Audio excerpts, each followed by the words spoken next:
everybody. Why, hello, everybody. Welcome back to another one of my stupid videos. And yes, I'm going to try to teach or show how to do just a slappy Noselide.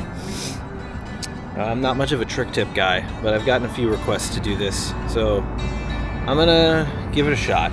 And Noselide is a great place to start because for me, it's been a little less than a year since I started doing slappies, and Noselides were the first slappy trick that I learned.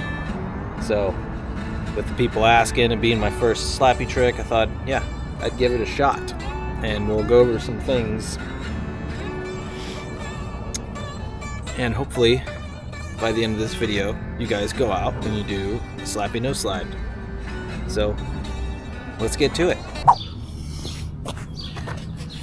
So I think technically there's two ways you can do slappy Noselides, but I'm going to show you the way that I do them, but I will show you how I've seen other people do them so you can try to see whichever one works better for you. So the way that I approach a slappy Noselide, and this is technically a backside Noselide, but I feel like Noselides, as with crooks, unless you're doing it front side, you don't need to specify the side because it's kind of like standard. So Noselide crook, you assume they're backside unless it's otherwise stated. So that's out of the way. So the two ways that you can do it is you can do like the parallel approach, which is basically how I do it. And I don't know if it's technically not a slappy because I am lifting, but I come at it parallel, and I do that to keep my speed, and I just kind of just lift into it and Noselide.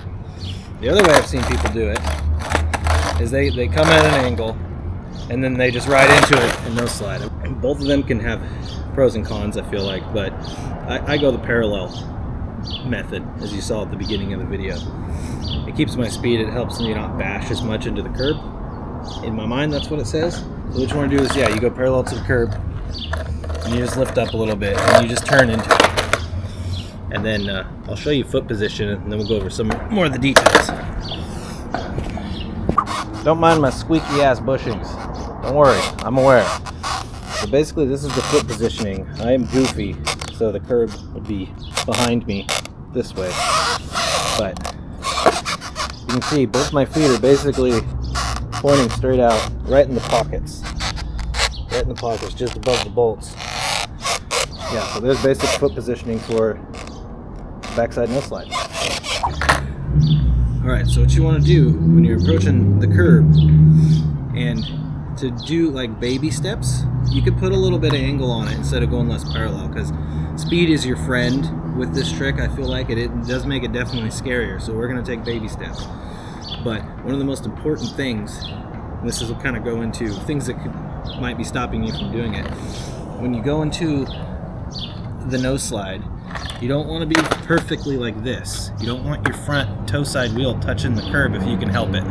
Now speed will help you not stick in this instance, but what you want to do is kind of under rotate it a little bit and try to keep your weight on that back heel side wheel. And you're going to be under rotated just a little bit because that's less friction and it's helping your momentum go forward. Where if you realize this when you're learning it, that if you hit your front toe side wheel, like it'll want to stop you and it'll ping you forward.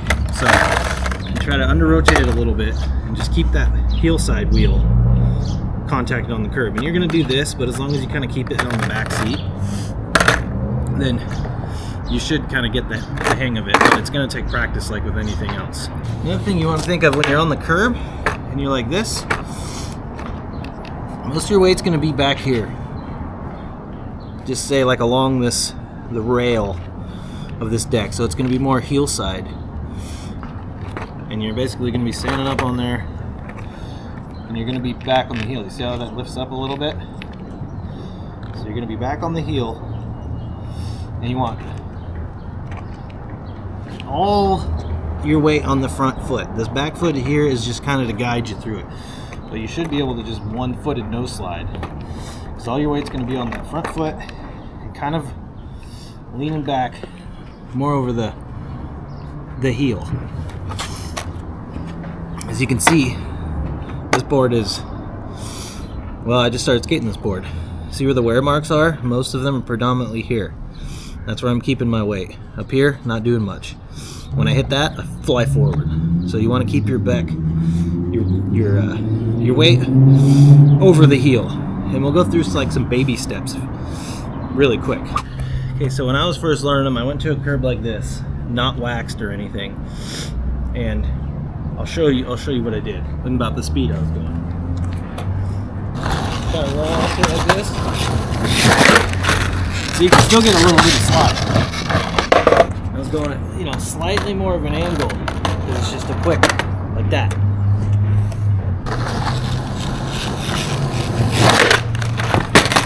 You see? My front wheel touched right there. Just stopped me dead in my tracks. So when you first learn them, just keep doing that. Maybe even a little bit more angle at the beginning.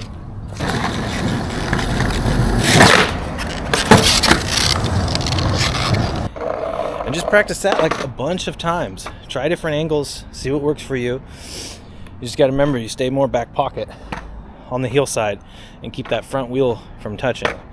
Said speed will be your friend if you keep sticking on the front wheel. And the angles might help you, it might hurt you.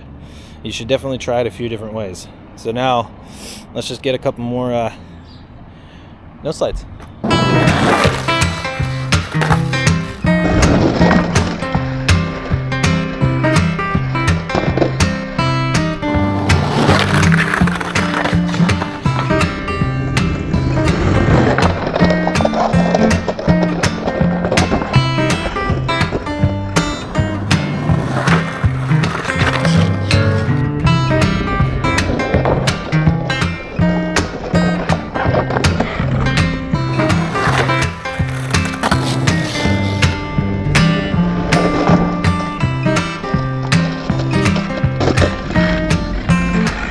When you're first learning them, don't be afraid to go fakie. That's the way you're probably going to want to do it. It's going to feel more natural, no slide. Come out to fakie. There's nothing wrong with that. Coming out to regular gets you more respect on the streets. But yeah, most people are going to come out to fakie. And just keep doing them over and over. Practice those baby steps. Try the angles. Add more speed as you're feeling more comfortable. And then you'll be no sliding in no time. It is a basic slappy trick, but it's one of the tricks that just doesn't get old. It feels good every time you do it. Basic tips on that. If I left anything out, please guys in the comments, share the knowledge. I probably left something out, I always do. Share the knowledge. And then no slides, one of these days on the Discord, no slide will be the trick of the week.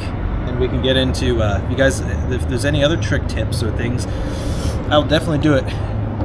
If I get the request, I'll do it. I think crooks will be next. You practice your no slides, your crooks will come pretty easy. They did for me. And yeah, that's how you do a backside slappy no slide. Hopefully some of that information was helpful to some of you guys. And I look forward to seeing some slappy no slides from you dudes.